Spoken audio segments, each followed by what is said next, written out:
নমস্কার, the story teller চ্যানেলে আজকের গল্প খুকি, লেখক মানিক বন্দ্যোপাধ্যায়। গল্প পাঠে আমি অনিন্দিতা। যার ভালো নাম কাদম্বিনী, তার ডাকনাম সাধারণত হয় কাদু অথবা কাদি।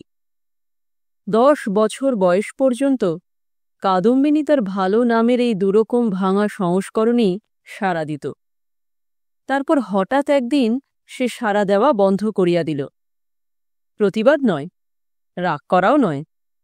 ডাকনাম দুটি যে সে পছন্দ করে না, সে কথা ঘোষণা করা নয়, একেবারে সাড়া না দেওয়ার অসহযোগ।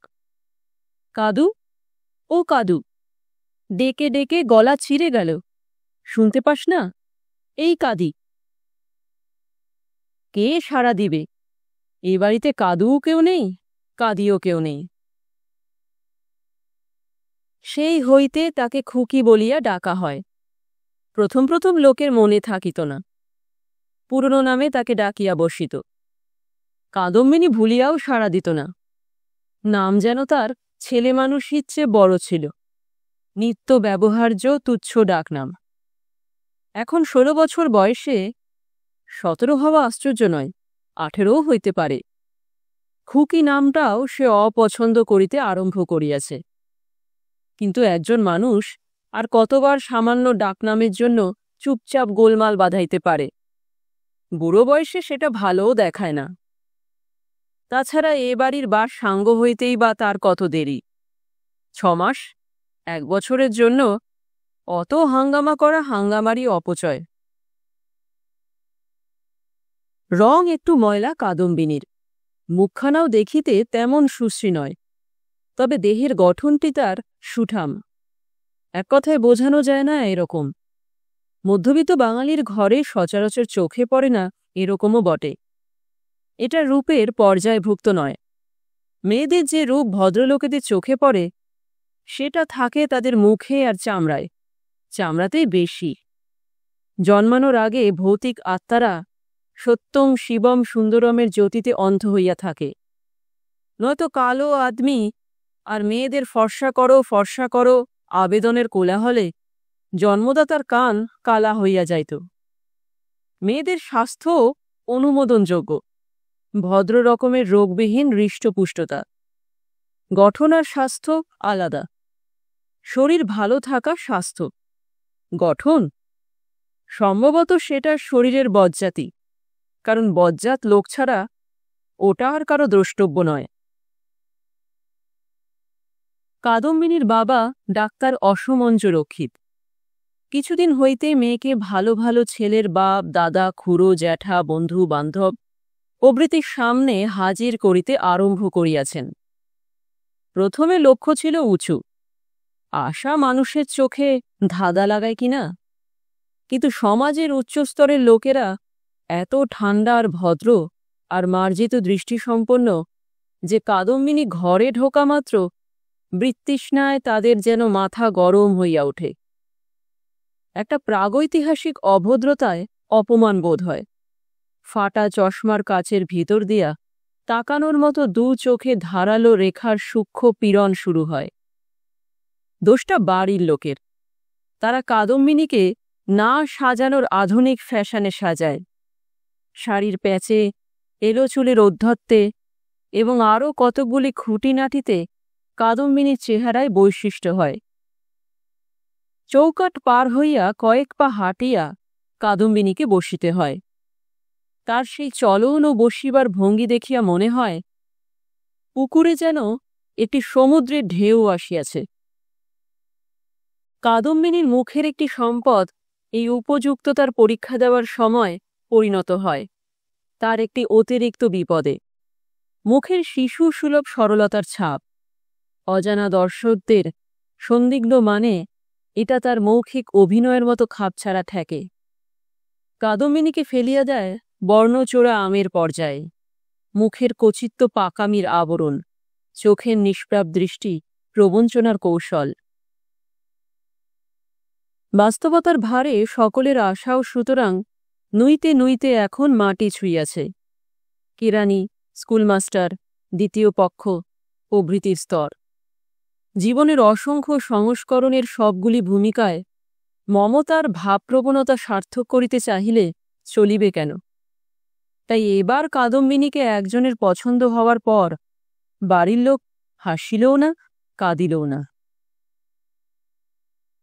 কাদম্বিনী ভাবিয়া চিন্তিয়া দেখিল যে মধ্যস্থ ব্যবহার করিলে গোলমালও বেশি হয়, সময়ও নষ্ট হয়। তার চেয়ে সব কলকাঠি যার হাতে সোজাসুজি তার কাছে যাওয়াই ভালো।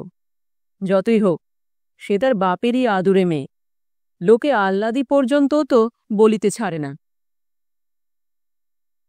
অসমঞ্জ রোগী দেখিতে বাহির হইতেছিলেন।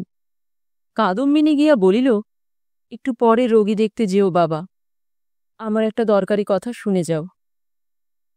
মেয়ের দরকারি কথা শুনিয়া অসমঞ্জ থতমত খাইয়া গেলেন। মাথামুন্ডু কি যে বলিস ঠিক নেই। চিঠির জবাব দেব না? পছন্দ করে চিঠি লিখেছে, জবাব দেব না কেন? লোক ভালো নয় বাবা। লোক ভালো নয়? তুই কি করে জানলি লোক ভালো নয়? বাপের মুখের ওপর এ কথা জবাব দেওয়ার মতো বেহায়া বা আহ্লাদি বা সরল বা খুকি মেয়ে কাদম্বিনী নয়। মধ্যস্থ শেষ পর্যন্ত তাকে মানিতেই হইল। কৈফিয়ত সে দিল পিস্তুত দিদি শান্তিলতার কাছে। লোকটা ভারী বদ শান্তিদি, বিচ্ছিরি করে তাকাচ্ছিল। বিচ্ছিরি করে তাকাচ্ছিল মানে কি ভাই খুকি? তুই কি ওর তাকানি তাকিয়ে তাকিয়ে দেখছিলি? তাকানি দেখে কি করেই বা বুঝলি সে বদলোক? শান্তিলতা 7 বছরের পুরনো বউ, কিন্তু সুখ অথবা দুঃখের বিষয় তার শ্বশুরবাড়ি নাই। স্বামী তার এত কম রোজগার করে যে এবারই সকলকেই তার খাতির করিয়া চলিতে হয়। এমন শিথিল তামাশা বর্জিতা, কথা শোনা, মন রাখা মেয়ে সে, যে বৌদির চেয়ে তার কাছেই মনের কথা বলা সহজ। বিচ্ছিরি চেহারা, বিচ্ছিরি তাকানি, গরিবের একশেষ। ওকে আমি। শান্তিলতা মীমাংসিত সমস্যায় স্বস্তি বোধ করিল। তাই বল, তোর পছন্দ হয়নি? গরিব তো নয় ভাই খুকি, 112 টাকা না কত মাইনে পায় যে। পা ওর সঙ্গে আমার যদি হয়, আমি তাহলে গলায় দড়ি দেব, নয় বিষ খাব, নয় কাপড়ে আগুন ধরিয়ে। শান্তিলতার কাছে মাসে মাসে 112 টাকা অনেক অনেক। কাদম্বিনীর অপছন্দ সজল চোখ আর সাংঘাতিক নভেলি কথার অর্থ সে বুঝিতে পারিল না। এমন বোকা ছেলে মানুষ সরল মেয়ে না হইলে কারো মুখ এমন কচি খুকির মতো হয়? ছি ভাই খুকি, এসব কথা কি বলতে আছে? কি বলিতে আছে আর কি বলিতে নাই সেটা নির্ভর করে যে বলে তার বুদ্ধি বিবেচনার ওপরে। কাদম্বিনী চোপ পাকাইয়া বলিল, ছি ছি শান্তিদি, তোমরা আমায় ধরে বেঁধে। কথা শেষ না করিয়া কাদম্বিনী ঢোক গেলার রকমে শান্তিলতার বুকের মধ্যে ঢিপ ঢিপ করিতে লাগিল। ভয়ে ভয়ে বলিল, ধরে বেঁধে নয় খুকি, কদিন থেকে সম্বন্ধ হচ্ছে, এক জায়গায় বিয়ে তো হওয়া চাই। এ সম্বন্ধ মন্দ কি? 112 টাকা রাখো, তোমার 112 টাকা। উনি বলছিলেন, কাল মাথা ধরে আমার ঘুম আসেনি কিনা, তাই অনেক রাত পর্যন্ত দুজনে কথাবার্তা বলছিলাম। উনি বলছিলেন, এখানে বিয়ে হলে খুকি খুব সুখী হবে, বিয়ে পাস, 112 টাকা মাইনে। কাদম্বিনী হাই তুলিয়া বলিল, আমি কিছু শুনতে চাই না শান্তিদি। আমি কি ফেলনা যে একটা বিয়ে পাস হার গিলে 112 টাকায় কি হয় মানুষের? সৌম্য নামে যার জন্য এই বিদ্রোহ, সেও কম হার গিলে নয়, এবং 6 মাস ওকালতি করিয়া 12টা টাকাও সে রোজগার করিয়াছে কিনা সন্দেহ। কিন্তু তার বাবার এত টাকা আছে যে তিনি ভয়ানক কৃপণ হওয়া সত্ত্বেও সৌম্য সিল্কের পাঞ্জাবি গায়ে দেয়, আর একটা সিগারেট ফুকিয়াই প্রায় 3টা পয়সা ধোয়া করিয়া উড়াইয়া দেয়। মাঝে মাঝে অসমঞ্জের মধ্যবিত্ত সংসারের বিশৃঙ্খল আবর্তের মাঝখানে আসিয়া হাজির হয় এবং অকৃত্রিম প্রসন্নতার সঙ্গে আগাগোড়া ঘরের ছেলের মতো ব্যবহার করিয়া যায়। বড়লোকের ছেলের এই অনুগ্রহ এখনও এ বাড়ির লোক সময় সময় বিশেষভাবে উপভোগ করে, কারণ অনেক দিন হইতে ঘরের ছেলের মতো ব্যবহার করিয়া গেলেও বড়লোকের ছেলে চিরকাল বড়লোকেরই ছেলে। কাদম্বিনী 17-18 বছর ধরিয়া বড় হওয়ার ফলাফল প্রথম যেদিন একসঙ্গে সৌম্যের চোখে পড়িল, সেদিন সকালে তার বড় মাথা ধরিয়াছিল এবং অ্যাসপিরিন গিয়াছিল ফুরাইয়া। 2 কাপ চা খাইয়াও মাথা ধরা না কমায় বেলা প্রায় 9:30টার সময় সে গেল অসমঞ্জবাবুর বাড়ি। কাদম্বিনীকে দেখিয়া মাথা ধরা কমানোর জন্য নয়, অ্যাসপিরিনের জন্য।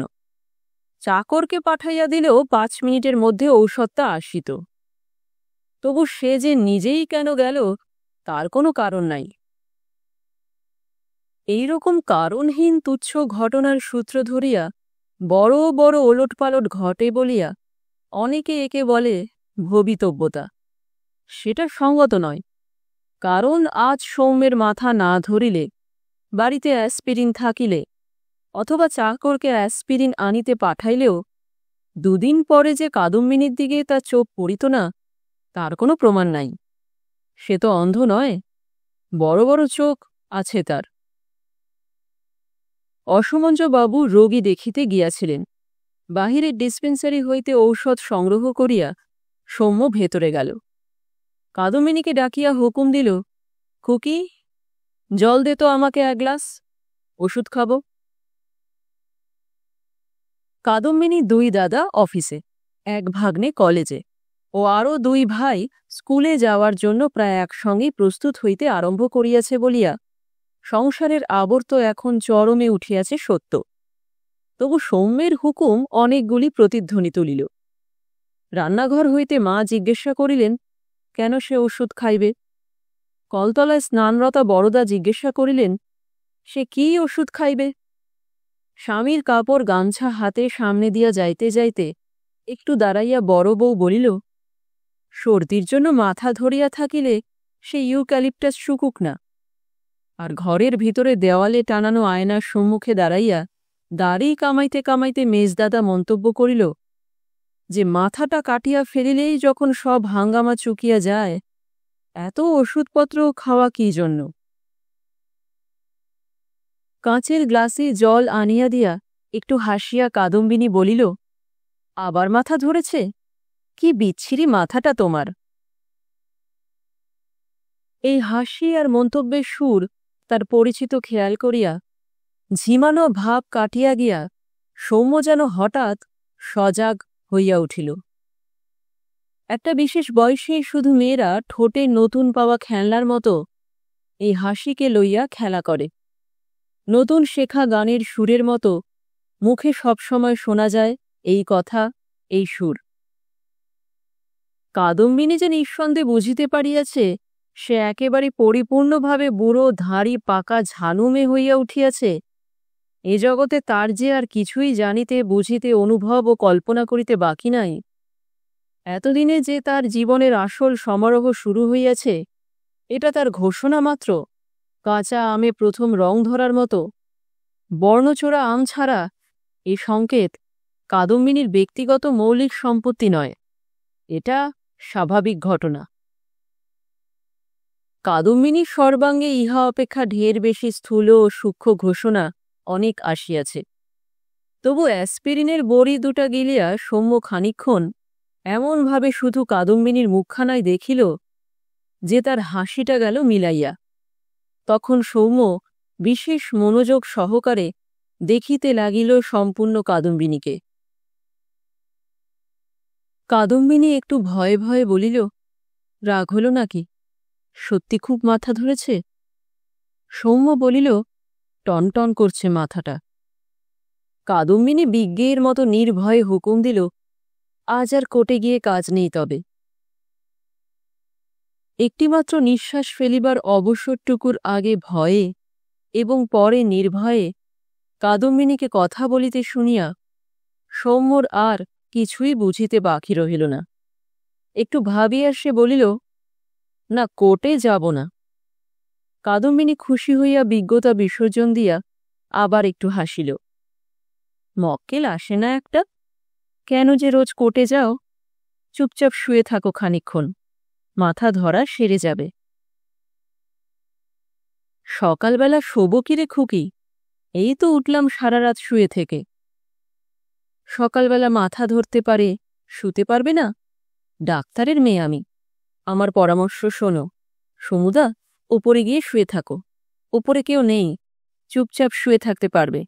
চলো, তোমাকে বিছানা পেতে দিচ্ছি। চুপচাপ শুইয়া থাকার সুযোগ পাওয়ার লোভে সৌম্য জীবনে কখনো এ বাড়িতে আসে নাই। নিজের বাড়িতে এই সুযোগ তার দুর্লভ নয়। এ বাড়ির চেয়ে তার নিজের বাড়িতেই বরং লোকের ভিড় কম। লোভ ও লাভের হিসাব বাদ দিলেও এ সময় কাদম্বিনীর সঙ্গে দোতলায় গেলে অনেকেই তা লক্ষ্য করিবে এবং কারণ জানিতে চাহিবে। ওষুধ খাওয়ার জন্য কাদম্বিনীর কাছে জল চাওয়ায় সকলের মধ্যে যে কৌতূহল জাগিয়াছিল, মাথা ধরার কৈফিয়তে তা পরিতৃপ্ত হইয়াছে।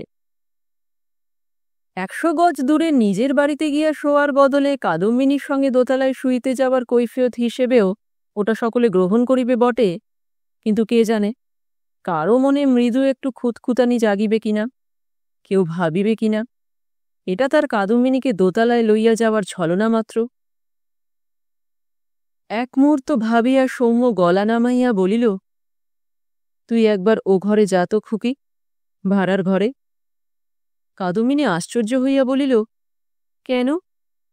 যা বলছি শোন, যা। একটু ইতস্তত করিয়া কাদম্বিনী ভাড়ার ঘরে চলিয়া গেল।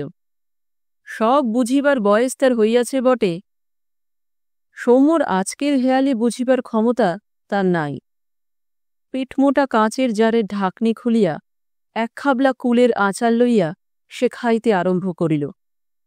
বাবুমশাই তো হুকুম দিলেন এ ঘরে আসিবার। এখন সে কি করিবে? হাসিবে না কাঁদিবে? কাজের ফাঁকে বড় বউ ইতিমধ্যে সৌম্যর কাছে আসিয়া দাঁড়াইয়াছে।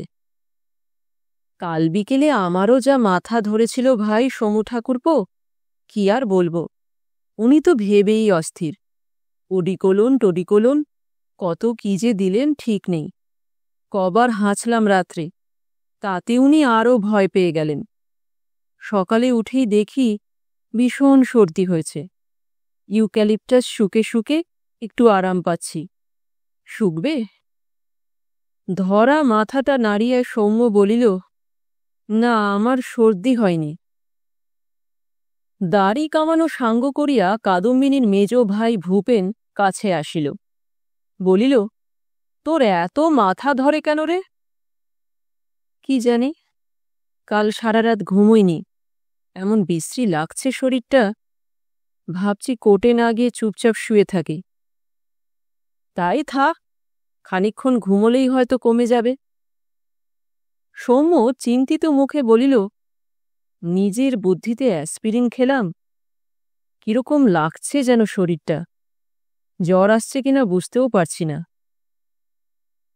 ভূপেনও চিন্তিত হইয়া বলিল, তবে এক কাজ কর, এইখানেই শুয়ে থাক।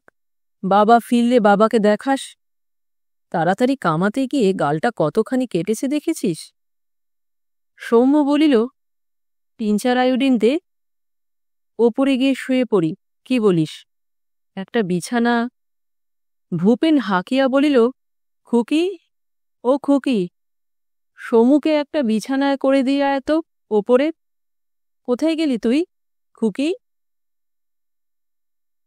ভাড়ার ঘরে অভাবনীয় ভাবনায় বিব্রতা কাদম্বিনী হাতের সবখানি আঁচার মুখে গুজিয়া মুখের ভাবনার কুঞ্চনগুলি ঘুচাইয়া বাহিরে আসিল। কলতলায় হাত ধুইয়া সে দোতলায় গেল সৌম্যের সঙ্গে।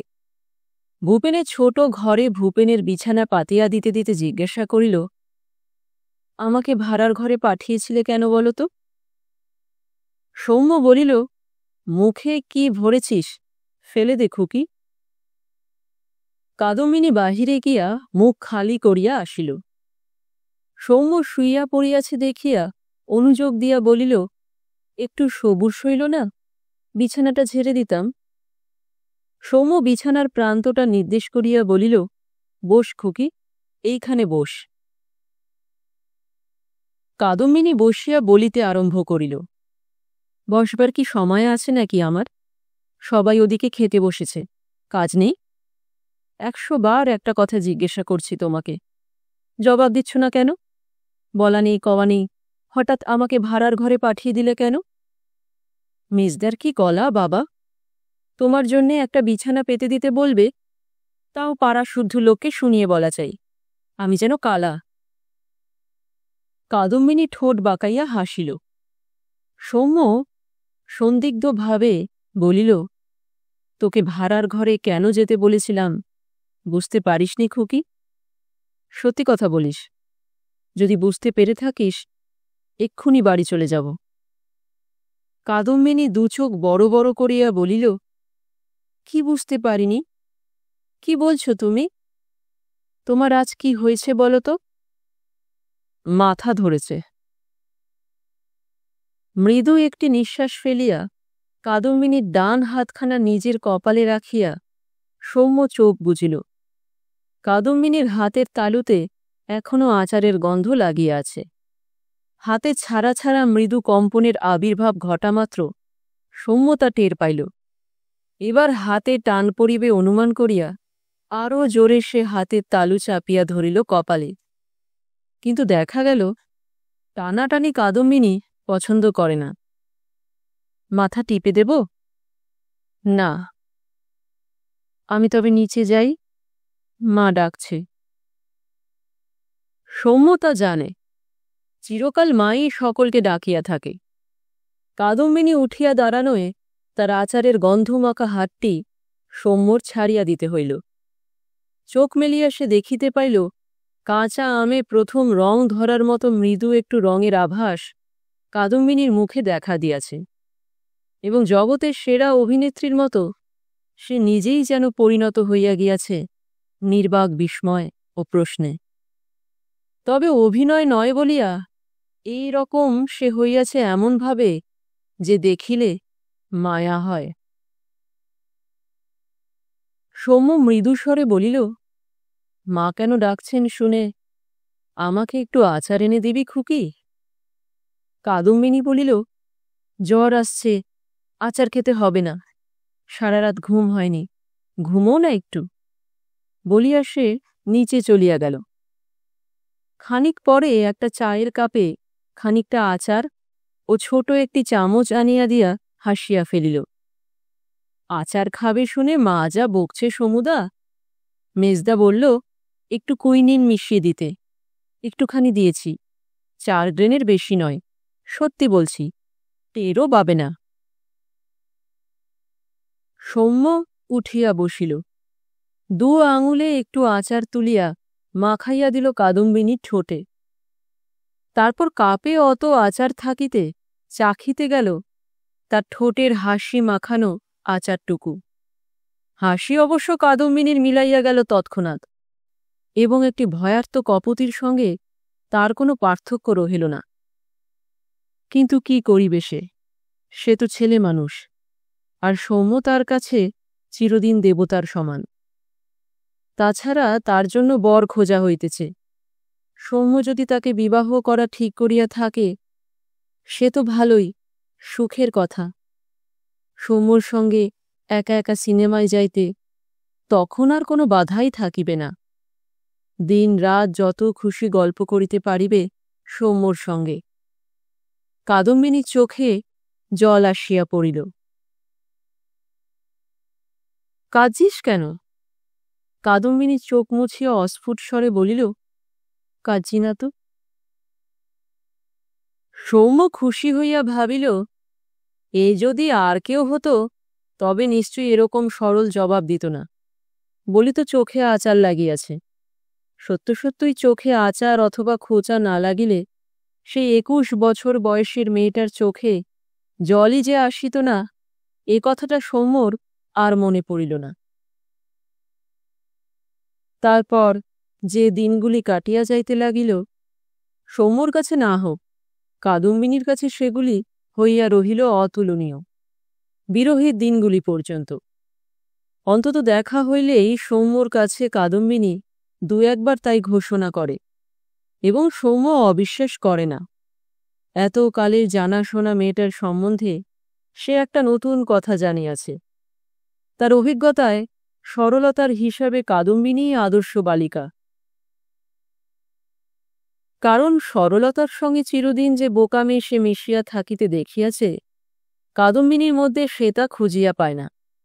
ধারালো বুদ্ধি তার নাই, চালাক মেয়ে সে নয়, সৌম্যতা জানে, কিন্তু অভিজ্ঞতার অভাব ছাড়া আর কোনো বোকামির পরিচয়ই সে দেয় না। তার যে কথা ও কাজে সৌম্যের হাসি পায়, সেগুলি সে বলে ও করে না বলা ও না করার প্রয়োজন সে জানে না বলিয়া। মস্তিষ্কের ওজন তার কম বলিয়া নয়। যা কিছু তাকে একবার বুঝাইয়া বলা যায়, চোখের পলকেই সে তা বুঝিতে পারে। এমনকি পুরুষ ও নারীর প্রেম সংক্রান্ত জটিল দার্শনিক তত্ত্বগুলি পর্যন্ত সে এত সহজে আয়ত্ত করিয়া ফেলে এবং ও বিষয়ে এমন চমকপ্রদ মন্তব্য করে যে সময় সময় সৌম্যর মনে হয় সে বুঝি খনাকে বরাহর গণনা শিখাইতে যাওয়ার মতো স্পর্ধা প্রকাশ করিতেছে। মনে মনে হাসছিস, তাই না খুকি? হাসছি? কি বলছো তুমি পাগলের মতো? তুমি যখন এসব কথা বুঝিয়ে বলো, আমার তখন তখন যাও, বলবো না তোমাকে। সৌম্য ভাবে, বিশ্লেষণ করে। কাদম্বিনীর এই কথাগুলির মধ্যেই সে তার বোকামির অভাব ও সরলতার প্রমাণ খুঁজিয়া পায়। মনে মনে হাসছিস না খুকি? এই আকস্মিক প্রশ্নের মানে বুঝিতে বোকামের সময় লাগিত। কেন মনে মনে হাসিবে? কয়েকবার এ কথা জিজ্ঞাসা করিত, এবং শেষ পর্যন্ত হয়তো সৌম্যকেই বুঝাইয়া বলিতে হইত যে কবিত্বপূর্ণ দার্শনিক তত্ত্বকথা শুনিতে শুনিতে এক ধরনের নীরস অমার্জিত হৃদয়হীন মানুষ মনে মনে হাসিয়া থাকে। পার্থিব লাভ লোকসানের হিসাব ছাড়া জীবনে যারা আর কোনো হিসাব জানে না। প্রশ্ন শোনামাত্র মানে বুঝিয়া কাদম্বিনী রাগিয়া তাকে বলিয়াছে পাগল। কিন্তু তার মুখে ভালোবাসার কথা শুনিতে শুনিতে মনে মনে হাসার বদলে তার মানসিক অবস্থাটা কিরকম হয় বুঝাইয়া বলার মতো শব্দ খুঁজিয়া না পাইয়া, হয়তো যে দু একটি শব্দ মনে আসিয়াছিল, লজ্জায় সেগুলি উচ্চারণ করিতে না পারিয়া মেয়েদের চিরন্তন অধিকার খাটাইয়া এ অক্ষমতা গোপন করিয়াছে। যাও, বলবো না তোমাকে। কি মিষ্টি অভিমান, কি মধুর ছলনা!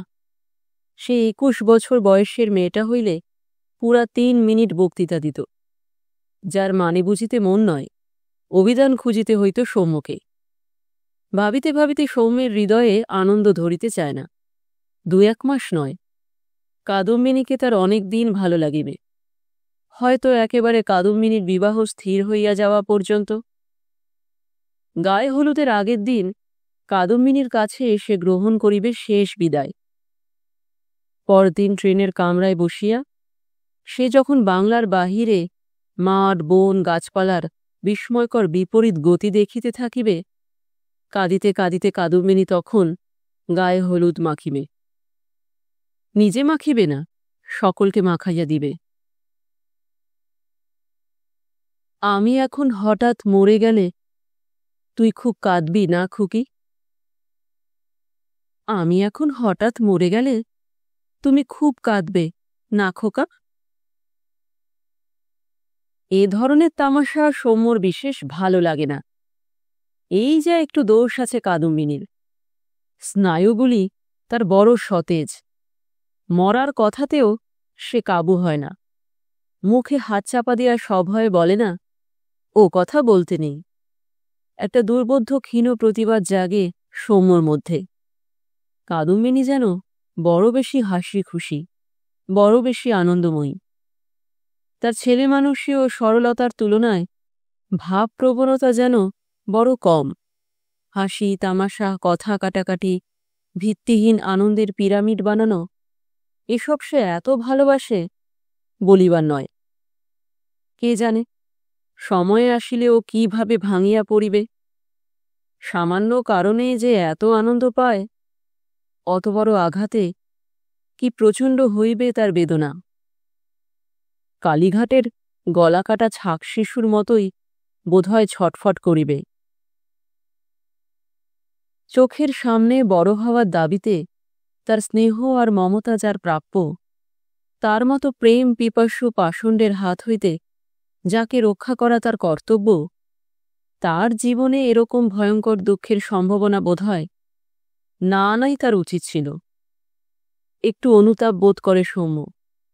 কাছাকাছি কাদম্বিনীর বড় বড় উজ্জ্বল দুটি চোখের দিকে চাহিয়া সব মেয়ের মতো ওকেও সে নিবিড় জোরালো মমতার সঙ্গে ভালোবাসে।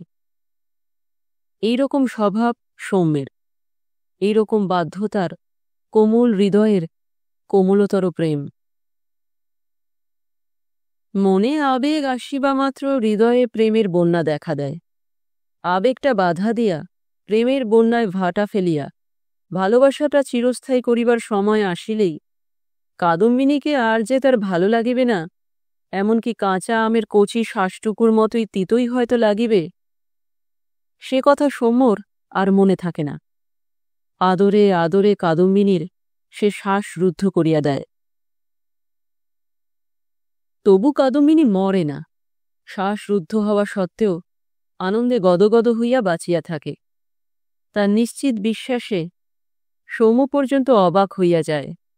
যত কাঁচা হোক, যত সরল হোক, যত বিশ্বাসী হোক, যত প্রবল প্রেম জাগিয়া থাক তার বুকে, আত্মরক্ষার কয়েকটা মূল মন্ত্র 12 বছরের মেয়েও যে জানে। লোকনিন্দা আছে, আত্মীয় স্বজনের ভয় আছে, আগামীকালের হিসাব আছে, গোপনে গোপনে ভাঙা ভাঙা ছেলে খেলাকে প্রকাশ্য একটানা লীলা খেলায় পরিণত করার স্বাভাবিক ইচ্ছা আছে, আরও আছে কত কিছু। কাদম্বিনী যেন এ সমস্তের ধার ধারে না। সৌম্য যা বলিবে, যা করিবে তাই সই। ফলাফলের দায়িত্বটা যে অন্তত সৌম্যের থাকা উচিত, এ দাবিও যেন সে করিবে না। 3 তলার ছাদ হইতে নিজের ইচ্ছায় উঠানে ঝাঁপাইয়া পড়ার মতো তার আত্মসমর্পণে হিসাব নাই, বিবেচনা নাই, না মরিবার ইচ্ছা নাই, মরণের আতঙ্ক পর্যন্ত যেন নাই। তার ঝাঁপ দিবার কথা, সে ঝাঁপ দিয়াছে। সৌম্যকে সে ভালোবাসে, ব্যাস, সেইখানে সব হিসাব নিকাশের ইতি। তারপর আর কিছু নাই। 18 বছর সংসারে বাঁচিয়া থাকার পর এ জিনিসটা কোনো মেয়ের মধ্যে থাকা অবিশ্বাস্য, অবাস্তব, অসম্ভব। এদের যে নরকে নেওয়া চলে না তা নয়, কিন্তু প্রথমে যাত্রা করিতে হয় স্বর্গের দিকে। সত্যের আবরণে অনেক মিথ্যাকে সামনে ধরিতে হয়, অনেক ভুলাইয়া ভুল করাকে করিয়া তুলিতে হয় জীবনের সর্বশ্রেষ্ঠ কর্তব্যের মতো গ্রহণীয়। বাস্তবতার তুলি দিয়া সমস্ত ভবিষ্যৎকে কল্পনার রঙে রাঙাইয়া করিতে হয় তপস্যায় সিদ্ধিলাভের পরবর্তী জীবনের মতো লোভনীয়। আর প্রতিজ্ঞার পর প্রতিজ্ঞা করিয়া দিতে হয় আশ্বাস, জাগাইতে হয় বিশ্বাস। 28 বৎসর সংসারে বাঁচিয়া থাকার পর সৌম্য এ জ্ঞান সঞ্চয় করিয়াছে। এর মধ্যে ফাঁকি থাকা সম্ভব নয়। কিন্তু কাদম্বিনী যেন তার হাতে একখানা শিশু পাঠ্য রূপকথার বই তুলিয়া দিয়াছে। খবরের কাগজ পড়া বিদ্যায় যা বোঝা যায় না।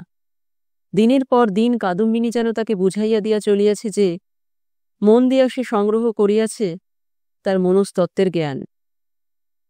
সে মনটাও সেই ঈশ্বরের সৃষ্টি। তার চেয়ে যিনি ঢের বেশি চালাক এবং বর্তমানের 150 কোটি খানেক মন ছাড়াও অতীতের অগুন্তি মন তিনিই সৃষ্টি করিয়াছিলেন। ভবিষ্যতের অগুন্তি মনগুলিও তিনিই সৃষ্টি করিবেন। মন দিয়া মন জানার কাজটা অত সহজ নয়।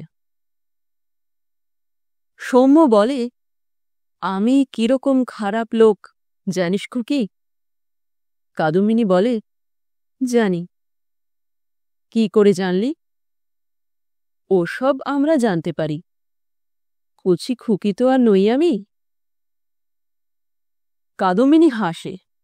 তার সহজ আত্মবিশ্বাস ও গর্ব দেখিয়া সত্য সত্যই মনে হয় কচি খুকি বোধহয় সে নয়। জয় যেন সে করিয়াছে সৌম্যকে, এবং সৌম্য যেন তার কাছে ধরা দেবে এ বিষয়ে কোনোদিন তার এতটুকু সন্দেহও ছিল না। আশ্বস্ত হইয়া মনে মনে সৌম্য একটু হাসে। এইরকম মনে করে মেয়েরা, মনে করে কিছু না করিয়াও তারাই করিয়াছে সব। সৌম্যদের বুকে ভালোবাসা জাগাইয়াছে তারা, সৌম্যদের আপন করিয়াছে তারা, সৌম্যদের মাথা খারাপ করিয়া দিয়াছে তারা। এই ভালোবাসার ব্যাপার যদি হয় কবিতা, তবে তারা এ কবিতার প্রেরণা। সৌম্যরা শুধু কাগজে কলমে কবিতাটা লেখার কাজটুকু করে, সৌম্য ভাবে, বিশ্লেষণ করে। কাদম্বিনীর অবিশ্বাস্য নিশ্চিন্ত ভাব ও অন্ধ আত্মসমর্পণের একটা কারণ যেন সে আবিষ্কার করিতে পারে। তাকে জয় করিয়া নিজেকে কাদম্বিনী এত দামি মনে করিয়াছে, এমন আকাশস্পর্শী আত্মবিশ্বাস তার আসিয়াছে যে ভবিষ্যতের কথাটা মনে আনাও সে আর দরকারি মনে করে না। 2-4 দিন পরে যা ঘটিবেই সে বিষয়ে জল্পনা কল্পনা করিয়া কি হইবে। তবে একটা খটকা লাগিয়া থাকে সৌম্যের মনে। এই জল্পনা কল্পনা, দুজনের একত্র গ্রথিত জীবন সম্বন্ধে তার সঙ্গে গভীর বিস্তারিত আলোচনা কাদম্বিনীকে সীমাহীন আনন্দ দেওয়ার কথা। এই আনন্দ সে কামনা করে না কেন? কিসে তার এই অস্বাভাবিক বৈরাগ্য আসিয়াছে? কাদম্বিনী কাছে থাকিলে নয়, নিজের ঘরে একা থাকিবার সময় ভাবিতে ভাবিতে সৌম্যর বড় রাগ হয়। একটা তুচ্ছ সাধারণ মেয়ে, তার সম্বন্ধে এত ভাবনাই বা কি দরকার? ও তো আর তার নিজের জীবনের সমস্যা নয়। একদিন কাদম্বিনীর বরদাদার বউ সৌম্যকে বলিল, আমার যেন কি হয়েছে ভাই সমু ঠাকুরপো, খালি অসুখে ভুগছি। আজ মাথা ধরছে, কাল জ্বরভাব হচ্ছে, একটা কিছু লেগেই আছে আমার। এমন ভয় পেয়ে গেছেন উনি, ভেবে ভেবে শেষে ওর আবার কিছু না হয়। শিগগির আমাকে নিয়ে হাওয়া বদলাতে যাবেন বলেছেন। ভালোই তো, কবে যাবেন? বড় বউ বলিল, জামশেদপুর থেকে খুকিকে দেখতে আসবে তো, নয়তো কবে নিয়ে যেতেন। খুকিকে দেখতে আসবে নাকি? ও মা, তুমি জানো না ভাই সমু ঠাকুরপো, কি আশ্চর্যি! ছেলে ওখানে কি যেন কাজ করে, 250 টাকা মাইনে পায়। বাপ হচ্ছে সাব জজ, এখন পেনশন নিয়েছে। পক্ষাঘাত না কি হয়েছে বাপটার, উঠতে পারে না বিছানা থেকে। ছেলে তাই নিজে বন্ধুর সঙ্গে খুকিকে দেখতে আসবে। চিঠি এসেছে কবে? কাল। ওমা, তাই তো, তুমি তবে কি করে জানবে? অসুখে ভুগে ভুগে আমার মাথাটা খারাপ হয়ে গেছে ভাই। দিন তিনেক পরে ঘণ্টা তিনেকের জন্য কাদম্বিনীকে কাছে পাওয়া গেল বটে, কাদম্বিনী কিন্তু আপনা হইতে সাবজজ পুত্রের দেখিতে আসার কথাটা উল্লেখ করিল না। 2 ঘণ্টা অপেক্ষা করিয়া সৌম্যই শেষে তাকে জিজ্ঞাসা করিল, জামশেদপুর থেকে তোকে দেখতে আসবে না? কাদম্বিনী ফিক করিয়া হাসিয়া ফেলিল। আসবে, বেশ মজা হবে না? মজা হইবে। কাদম্বিনী নির্ভয়ে নিশ্চিন্ত কৌতুকোজ্জ্বল মুখখানা দেখিতে দেখিতে সৌম্যর মনে হইল সে যেন ম্যাজিক দেখিতেছে। কি হবে এবার? এই বলিয়া যার কাদো কাদো হওয়া উচিত ছিল, এ ব্যাপারটা তার কাছে শুধু মজা। যদি তোকে পছন্দ করে? যদি কি, আমাকে পছন্দ করবে না? ইস! সৌম্য বিরক্ত হইয়া বলিল, তামাশা রাখো খুকি, তোকে দেখে যদি পছন্দ হয়, বিয়ের সব ঠিক হয়ে যায়, কি করবি তখন? কাদম্বিনী 2 হাতে খোপা ঠিক করিতে করিতে বলিল, আমি আবার কি করব? সৌম্য তার গাম্ভীর্যকে আরও গম্ভীর করিয়া বলিল, কিন্তু তুই তো জানিস খুকি, বিয়েটি আমি করতে পারব না।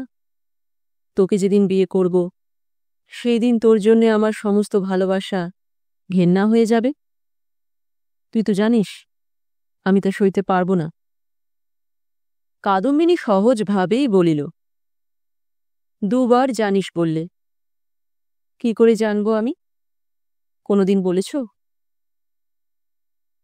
বলিনি।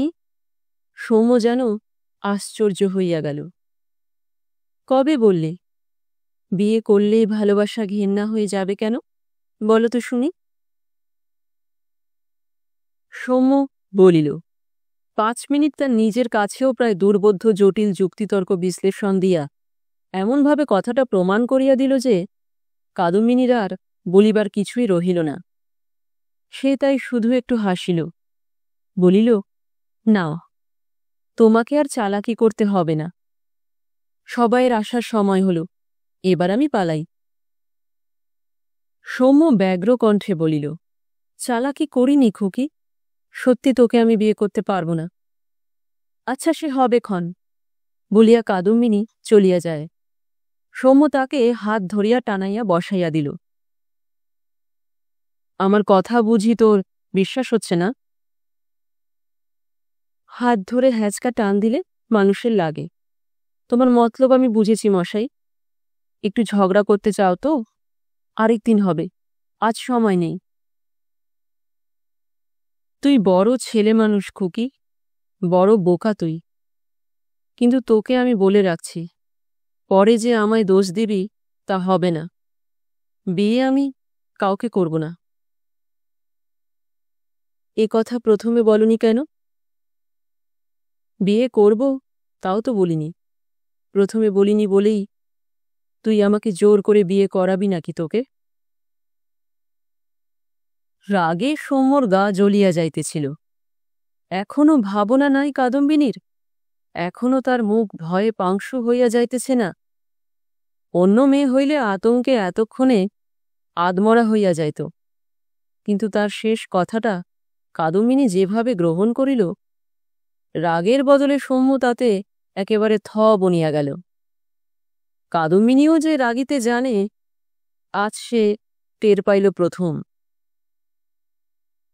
মুখ লাল করিয়া কাদম্বিনী বলিল, দেখো, শোনো বলি তোমাকে, মাঝে মাঝে তুমি এমন কথা বলো যা শুনলে মানুষের গা জ্বলে যায়। তোমাকে বিয়ে করবার জন্যে পায়ে ধরে সেধেছি তোমায়। ওহ, ভারী তো মানুষ তুমি। তুমি বিয়ে না করলে আমার যেন বর জুটবে না। কাদম্বিনী তো চলিয়া গেল গটগট করিয়া। বিছানায় চিত হইয়া শুইয়া সৌম্য অনেকক্ষণ বনিয়া রহিল থ। কাদম্বিনীর রাগটা আশ্চর্য নয়, কিন্তু এমন রাগ আজ পর্যন্ত যে একদিনও রাগ করে নাই। তাছাড়া কান্নাবিহীন, অভিমানবিহীন এ কোন দেশি রাগ ছেলে মানুষ মেয়েটার? কথাগুলি শেষ করিয়াও তো অন্তত একটু তার কাঁদা উচিত ছিল। এ যেন সেই 21 বছর বয়সের মেয়েটার রাগ। শুধু রাগ, নিছক অবিমিশ্র রাগ। এক ফোঁটা অনুরাগও যেন কারোর জন্য তার নাই। 7 দিন পরে জামশেদপুরের পাত্রটি স্ববন্ধু মেয়ে দেখিতে আসিল। পাত্রের মেয়ে পছন্দ হইলে তার মামা আসিয়া আরও একবার দেখিয়া যাইবে, তারপর হইবে পাকা কথা।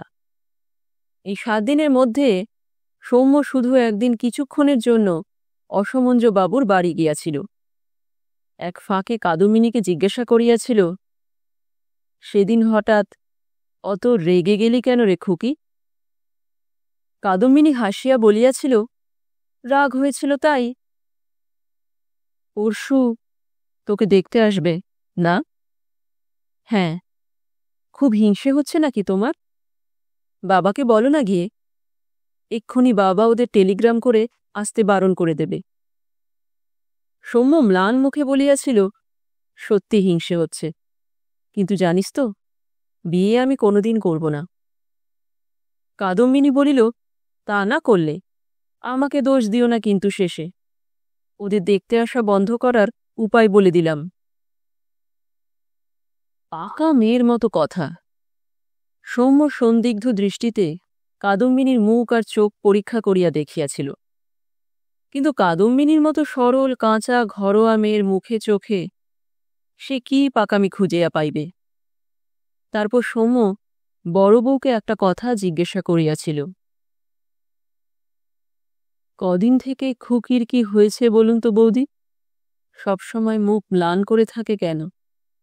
বড় বউ বলিয়াছিল, কই, আমি তো ওকে মুখ ম্লান করে থাকতে দেখিনি সমু ঠাকুরপো। দেখব কি, নিজের অসুখ নিয়ে সবসময় যা বিব্রত হয়ে থাকি, বেশ হাসি খুশিই তো দেখি ভাই সমু ঠাকুরপো। 3টি বন্ধুর সঙ্গে ছেলে মেয়ে দেখিতে আসিল বিকালের দিকে।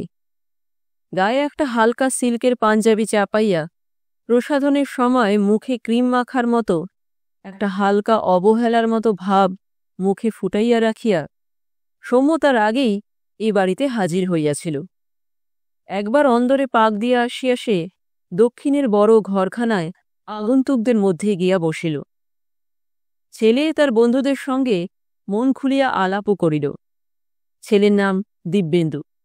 দেখিতে ভালোই, তবে একটু রোগা আর লাজুক। পড়িতে পড়িতে মেরুদণ্ডটা একটু বাঁকা, যেসব ছেলে পরীক্ষায় ফার্স্ট হয় তাদের মতো। কাদম্বিনী আসিয়া খোলা জানলার সামনে বসিল, আলোতে তাকে যাতে ভালো করিয়া দেখা যায়। 3 জোড়া অপরিচিত চোখ তাকে খুব ভালো করিয়াই দেখিল। কেবল যার দেখাটা ছিল সবচেয়ে বেশি দরকারি, সে 1 সেকেন্ডের জন্য দেখিয়াই পুরা 1 মিনিটকাল নামাইয়া রাখিতে লাগিল চোখ। অনেক প্রশ্ন জিজ্ঞাসা করা হইল কাদম্বিনীকে। ইংরাজি বাংলা লেখানো হইল তাকে দিয়া, তার সূচিকর্ম দেখানো হইল। হারমোনিয়াম বাজাইয়া শিকিখানা গান আর এসরাজে খানিকটা গজল সুর সে সকলকে শুনাইয়া দিল।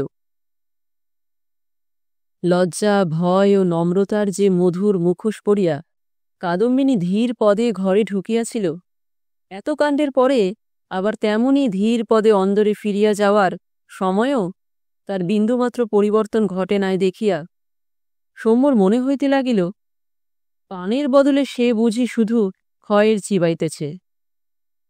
আগাগোড়া কাদম্বিনীকে সে অবাক হইয়া লক্ষ্য করিয়াছে।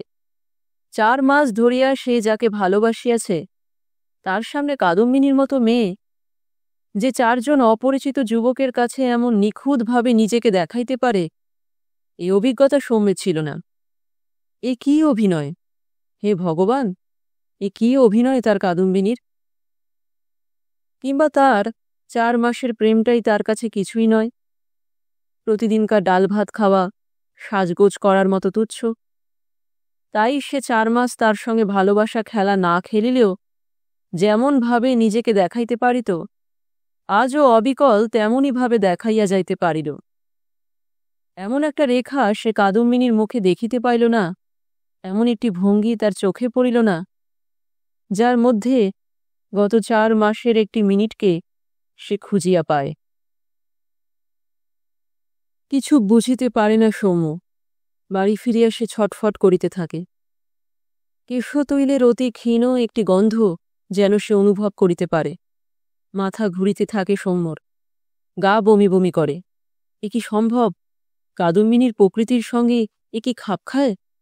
সেই 21 বছর বয়সের মেয়েটাও তো 6 মাস পরে হঠাৎ তাকে দেখিয়া একটু পাংশু হইয়া গিয়াছিল। পরদিন সকালে সৌম্য কাদম্বিনীকে বলিয়া আসিল, আজ দুপুরে সেখানে একবার যেতে পারবি খুকি? খুব পারব। কটার সময়? 1টার সময় যাস। প্রতিবেশীর বাড়ি যাওয়ার নাম করিয়া কাদম্বিনী বেলা 1টার সময় আসিয়া দাঁড়াইল তাদের বাড়ির সামনের পথটার মোড়ে ট্যাক্সি স্ট্যান্ডটার কাছে। সৌম্য অপেক্ষা করিতেছিল।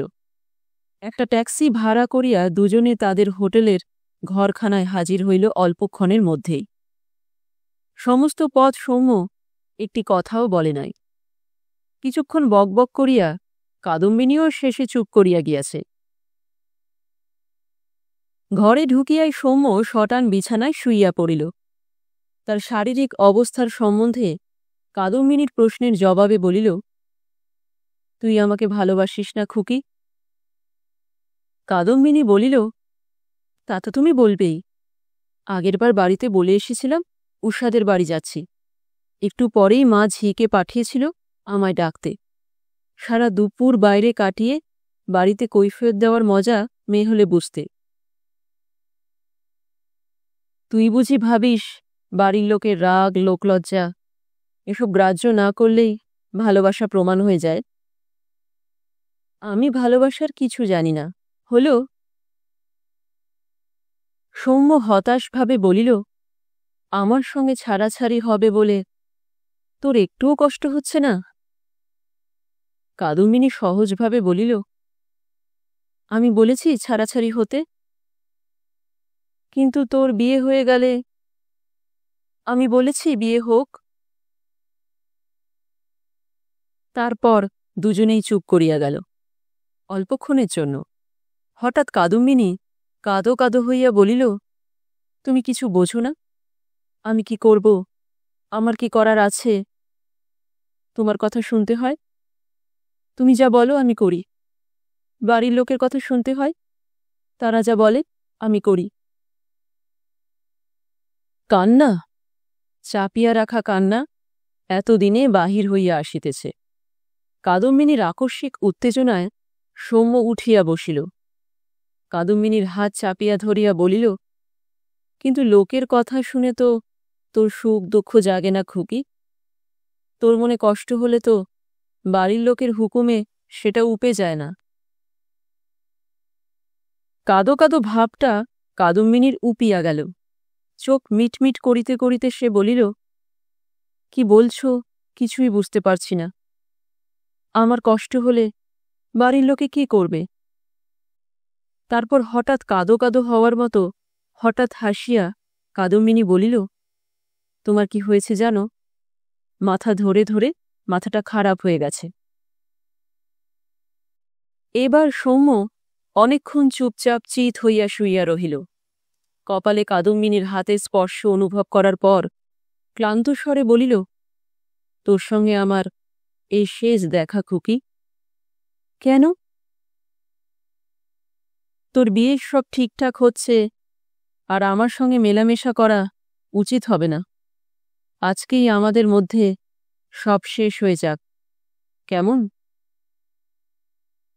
সৌম্য এতক্ষণ চোখ বুজিয়াছিল। কথাটা বলিয়া কাদম্বিনীর মুখের ভাব দেখিবার জন্য সে চোখ মেলিল। অল্পক্ষণের জন্য তার মনে হইল কাদম্বিনীর মুখের চামড়াটা যেন টান হইয়া চকচক করিতেছে। কিন্তু একটু ভাবিয়া কাদম্বিনী যখন কথা বলিল তখন সে বুঝিতে পারিল এটা তার কল্পনা অথবা আলোর কারসাজি। আমি কি বলবো বলো? আমি তো বলেছি তুমি যা বলবে তাই হবে। কিন্তু শেষ দিনটা তাহলে মুখ ভার করে থেকো না, হেসে কথা বলো একটু। সৌম্য উঠিয়া বসিল। জুতায় পা ঢুকাইয়া ফিতা লাগাইতে লাগাইতে বলিল, চলো বাড়ি যাই। উদ্ভ্রান্ত চিত্তের এলোমেলো চিন্তার মধ্য হইতে সৌম্য ক্রমে ক্রমে একটা প্রকাণ্ড তত্ত্বকথা আবিষ্কার করে। এ জগতে নিয়ম নাই, শৃঙ্খলা নাই, সমস্ত এখানে আবোল তাবোল। সেই জন্যই যাদের একটু বুদ্ধি আছে তারা বলিয়া থাকে, ব্যতিক্রম নিয়মকে প্রমাণ করে। আসলে এ কথাটাও এক পেশে সত্য। নিয়মটা নিয়ম, না ব্যতিক্রমটা নিয়ম, কে তা বলিতে পারে? 10 বার নিয়ম আর একবার ব্যতিক্রমে দেখা পাইলে নিয়মটাকে মানুষ নিয়ম বলে, কিন্তু 10 বার ব্যতিক্রম আর একবার নিয়মে দেখা পাইলে মানুষ তো ব্যতিক্রমটাকেই নিয়ম বলিত। এই ভীষণ জটিল তত্ত্বটা আবিষ্কার করার পর সৌম্য কিছুক্ষণ গভীর তৃপ্তি বোধ করে। প্রহারের পর চকচকে খেলনা পাইলে ছোট ছেলে যেমন সজল চোখে আহ্লাদে গদগদ হয়, এই দুশ্চিন্তাটি আয়ত্ত করার পর সৌম্যের আহত মনে তেমনি সঞ্চার হয় আনন্দের। সে 21 বছরের মেয়েটা যদি চুলোয় গিয়ে থাকে, কাদম্বিনীও চুলোয় যাক। কোর্টে গিয়া একটা পেটি কেসে মক্কেলের পক্ষ সমর্থন করিয়া সে এমন বক্তৃতা জুড়িয়া দেয় যে 3 বার সংক্ষেপে তার বক্তৃতা শেষ করিতে বলিয়া হাকিম তার মক্কেলের 7 টাকা জরিমানা করিয়া দেন। এদিকে একদিন জামশেদপুরবাসী দিব্যেন্দুর মামা আসিয়া কাদম্বিনীকে দেখিয়া পছন্দ করিয়া যান এবং দেখিতে দেখিতে কথাবার্তা পাকা হইয়া বিবাহের দিন স্থির হইয়া যায়। তখন একদিন সৌম্য কাদম্বিনীকে দেখিতে যায়। অপরাহ্ন বলিয়া বড় বউ তাকে দেয় খাবার, আর কাদম্বিনী করিয়া দেয় চা। বড় বউ জিজ্ঞাসা করে, এতদিন আসনি যে ভাই সমু ঠাকুরপো? কাদম্বিনী মুচকি হাসিয়া তামাশা করিয়া বলে, মাথা ধরার জন্য বোধ হয়। বড় বউ বলে, একটু রোগাই যেন তোমাকে দেখাচ্ছে সত্যি। অসুখ বিসুখের কথা তো শুনিনি। আমি তো এদিকে অসুখে ভুগে ভুগে মরতে বসেছি ভাই সমু ঠাকুরপো। উনি তো ভেবে ভেবে আধখানা হয়ে গেছেন। বলছেন খুকির বিয়ে হয়ে গেলেই হাওয়া বদলাতে নিয়ে যাবেন আমাকে। কাদম্বিনী বলে, বসো, পালিয়ে যেও না। একটা নতুন আচার করেছি, তোমাকে চাকতে হবে। ওপরে বাবাকে খাবার দিয়ে এক্ষুনি আসছি। এক হাতে খাবারের প্লেট, অন্য হাতে জলের গ্লাস লইয়া লঘু পদে কাদম্বিনীকে সিঁড়ি বাহিয়া উপরে উঠিতে দেখিয়া সমুর সাধ হয় তার খাবারের প্লেট, জলের গ্লাস, চায়ের কাপ আর দেওয়াল ভাঙিয়া খান কয়েক ইট মেয়েটাকে ছুঁড়িয়া মারে। তবু সে বড় বউকে জিজ্ঞাসা করে, আচ্ছা বৌদি, খুকির নাকি বর পছন্দ হয়নি? লুকিয়ে লুকিয়ে খুব কাঁদে। বড় বউ বলে, কই না, কাঁদে না তো। আমি কখনো দেখিনি ভাই সমু ঠাকুরপো ওকে কাঁদতে। দেখব কি, যা ভোগাটাই ভুগছি অসুখে। কিন্তু বর খুকির পছন্দ হয়েছে, ও বাড়ির উষার কাছে নাকি বলেছে। কাদম্বিনী নিচে নামিয়া সৌম্যকে খানিকটা আচার আনিয়া দেয়। নিজেও পরম তৃপ্তির সঙ্গে এক খাবলা আচার চাখিতে আরম্ভ করে। সৌম্য হঠাৎ উঠিয়া দাঁড়ায়, বলে, তোর বাবার সঙ্গে একটা দরকারি কথা আছে খুকি, আগে বলে আসি, তারপর তোর আচার চাখব। বাসর ঘরে মেয়েরা চলিয়া যাওয়ার পর ঘরে যখন সকলের হাসি তামাশা গানের সুরের রেশটুকুও বোধহয় মিলাইয়া যাওয়ার সময় পায় নাই, সৌম্যর বুকে মুখ গুজিয়া কাদম্বিনী তখন শুরু করে কান্না। শুকনো গ্রীষ্মের পর বর্ষার মতো প্রবল, অশান্ত, অফুরন্ত কান্না। কাঁদিতে কাঁদিতে কোনো রকমে বলে, তুমি আমায় বিয়ে না করলে আমি বিষ খেয়ে মরে যেতাম। কাঁদে সে ঘণ্টা খানেকের কম নয়, মুখে হাসি ফুটিতে লাগে আরও প্রায় আধ ঘণ্টা। আমাকে তুমি এবার ঘেন্না করবে? তাই ইচ্ছে ছিল, কিন্তু তোকে ঘেন্না করতে পারবো বলে মনে হয় না খুকি। কাদম্বিনী বলে, এখনো আমাকে খুকি বলবে নাকি? আর দেখো, তুই বলো না আমাকে, বিচ্ছিরি শোনায়। স্ত্রী হওয়ার পর স্ত্রীত্বের দাবি আরম্ভ করা সৌম্য আর অন্যায় মনে করে না।